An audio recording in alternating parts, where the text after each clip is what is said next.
इस समय हम पटना के गर्दनी बाग में हैं और यहाँ बिहार के शिक्षकों का, नियोजित शिक्षकों का एक महाधरना प्रदर्शन चल रहा है, एक सूत्री मांग को लेकर, राजकर्मी की मांग को लेकर। तो यहाँ पर बहुत सारे शिक्षक हैं, हजारों की संख्या में शिक्षक आए हुए हैं। उनका भी जानना चाहेंगे कि किस मांग को लेकर, किस उम्मीद के साथ यहाँ आए हैं। सर, आपका शुभ नाम क्या, कहाँ से? दिनेश पासवान, जिला अध्यक्ष वैशाली परिवर्तनकारी प्रारंभिक शिक्षक संघ। क्या मांग है आप लोगों का? हम लोगों का मात्र एक ही मांग है कि राज्यकर्मी का दर्जा, और ये जो 2023 नियमावली, नई नियमावली आई है, उसमें हम लोगों को सामंजित किया जाए। मात्र एक ही मांग, राज्यकर्मी का दर्जा।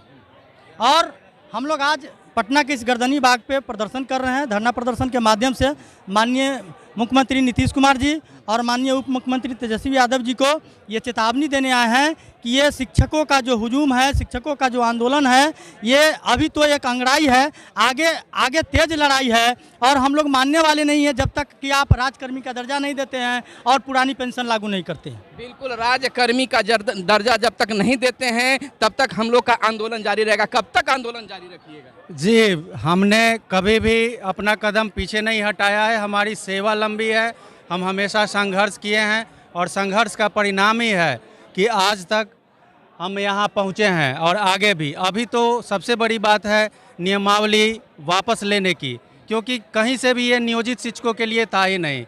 यदि यह नियोजित शिक्षकों के लिए होता तो सृजित किए गए पदों की संख्या 10 लाख प्लस होती, क्योंकि 3.25 लाख तो हम नियोजित शिक्षक ही हैं। ये हमें नीचा दिखाने की साजिश थी। हमें हमारा राज्यकर्मी का दर्जा जो हमारा वाजिब हक है चाहिए, और नियमावली वापस हो, संशोधित हो। बिहार सरकार को इसके बारे में विचार करना है, सोचना है। लालगंज प्रखंड, वैशाली जिला से मैं विकास रोशन। बिल्कुल, शिक्षकों की जो समस्या है, शिक्षकों की जो मांग है, सरकार को सोचना ही पड़ेगा। यह शिक्षकों का मांग है, शिक्षकों का कहना है। और शिक्षकों से हम बात करते हैं जो क्या लेकर, मैम यहाँ किस लिए आप आए हुए हैं, किस मांग को लेकर यहाँ आए? राजकर्मी के दर्जा के लिए। आई हुई हैं? नालंदा से। क्या मांग है सरकार से? राजकर्मी का दर्जा। और अगर नहीं मिल पाया तो क्या कीजिएगा? तो सरकार की आसान पर रहेगा जारी। बिल्कुल, महिला सशक्तिकरण का नारा यहाँ पर लगातार मिल रहे हैं। लगातार शिक्षकों के द्वारा यह मांग किया जा रहा है कि हमें राज्यकर्मी का दर्जा मिलना चाहिए, लगातार मिलना चाहिए। सर, आप कहाँ से आए हुए हैं? दरभंगा से हैं। दरभंगा से आए हुए हैं। क्या मांग है आप लोगों का? हमें राज्यकर्मी का दर्जा मिलना चाहिए। राज्यकर्मी का दर्जा? बिल्कुल बिल्कुल, हमें बिना शर्त राज्यकर्मी का दर्जा मिलना चाहिए। ये देखिए भैया, कहाँ का रूल है कि आप 10 साल नौकरी कर लीजिएगा और फिर उसी पोस्ट पर आने के लिए नए अभ्यर्थियों के साथ आप परीक्षा दीजिएगा, या 10 साल, 12 साल, 15 साल, 17 साल, इतने समय से। ये 2003 में जो शिक्षक आप बंधु आए हुए हैं उनका तो 20 साल हो गया। कोई डीएम है जो 10 साल से नौकरी कर रहे हैं फिर पीटी पास करके दिखा दे? किसी में है ये दम? के पाठक आज जो फरमान जारी करते हैं शिक्षकों को, क्या शिक्षकों में दम है? सर, शिक्षकों में दम है तभी मैट्रिक, इंटर और विभिन्न प्रतियोगिता परीक्षा में बिहार के छात्र छात्राएं अपनी चरम लहरा रहे हैं। डॉक्टर बन रहे हैं, इंजीनियर बन रहे हैं, मैट्रिक में टॉप कर रहे हैं, इंटर में टॉप कर रहे हैं, देश स्तर पर टॉप कर रहे हैं। बिहार सरकार को यह सोचना चाहिए। नीतीश कुमार जी को मैं सीधा संदेश देना चाहता हूं कि इसी नियोजित शिक्षकों के बदौलत आपकी सरकार ने बड़े बड़े होर्डिंग पेपर में देते हैं। दरभंगा छोड़कर पटना में क्या कर रहे हैं? पटना में सर इसीलिए आया है कि हमको राज्यकर्मी का दर्जा भाई साहब बना दीजिए। 10 साल से काम कर रहे हैं। तो बीते दिन सरकार के द्वारा एक बयान आया है कि इस पर हम शिक्षक नियमावली पर रिव्यू करेंगे। देखिए, सरकार जो कहती है या भीड़ से डर गई है सरकार। सरकार तोड़ने की साजिश है, हमारी भीड़ को कम करने की साजिश है, ताकि बहुत सारे शिक्षक जो घर पे हैं या विद्यालय जा रहे हैं उनको लगे कि ये यूं ही मिल जाने वाला है। यह तोड़ने की साजिश है, हमारी भीड़ को कम करने की साजिश है। जबकि इस बार भी पिछले बार की तरह एक आह्वान पे, सभी शिक्षक संगठनों के आह्वान पे पूरे पटना को शिक्षक लोग पाट दिए हैं। कुछ शिक्षक के नेता जो हैं उनको प्रशासन के द्वारा रोकने का कार्य किया गया है, मंच के द्वारा ऐलान किया जा रहा है। क्या इसके लिए यह कुत्सित प्रयास सरकार का हमेशा से रहा है कि शिक्षक के आंदोलन को कैसे दबाया जाए। यह मालूम है इस सरकार को कि जब हम सरकार में आएंगे तो इन्हीं नियोजित शिक्षकों के बदौलत आएंगे। जब ये अपोजिशन में रहते हैं तो इनके भगवान हम रहते हैं, और जब ये सरकार में आ जाते हैं तो अपने घमंड में इतने चूर हो जाते हैं, इनको याद नहीं होता है कि यही शिक्षक भारत में घनानंद को हटाया था। और इनको यह मालूम है कि नियोजित शिक्षकों को जब तक हम प्रतिकार नहीं करेंगे तब तक हमारा वजूद ऐसे ही चलता रहेगा। हमारे आंदोलन को कुत्सित प्रयास से कम करने का प्रयास करते हैं। ये सरकार की नियमावली है, इससे हम लोग डरने वाले नहीं हैं। शिक्षक आ रहे हैं और शिक्षक पटना को पाटे हुए। बिल्कुल, शिक्षक आ रहे हैं और पटना के पाटे हुए हैं। कैसे पाटे हुए हैं सर?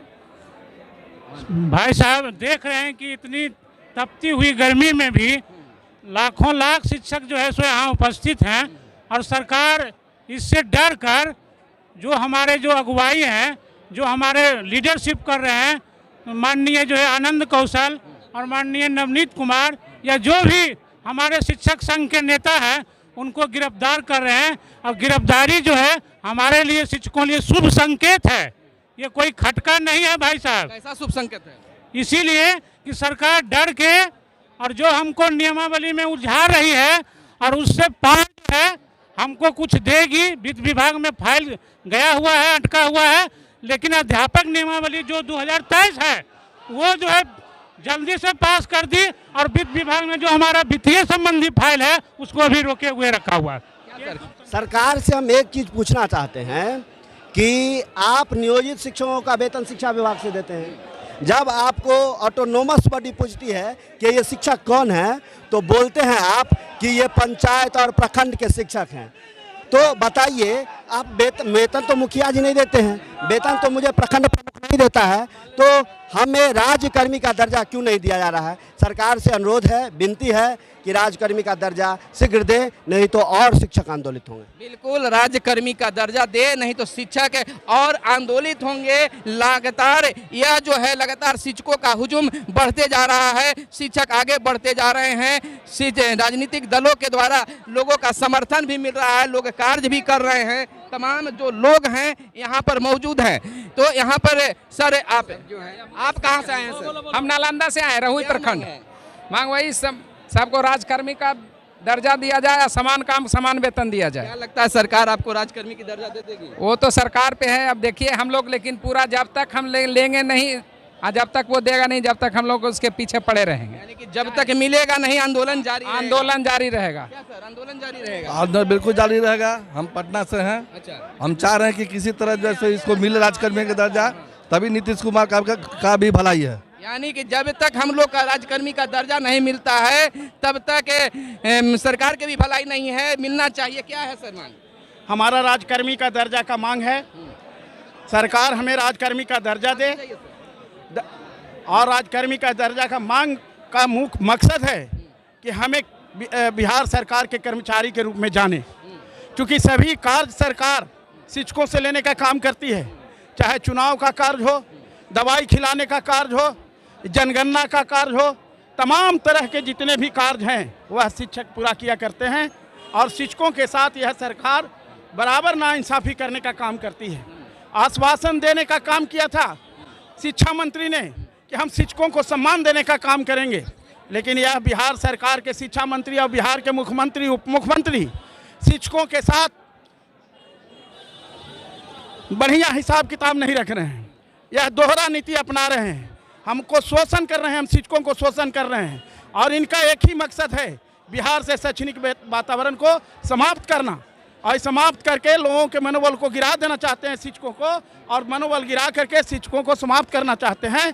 यही हमारा मांग है कि आप इस बात पर गंभीरतापूर्वक सरकार विचार करे और हम लोगों को शिक्षकों को राजकर्मी का दर्जा दे।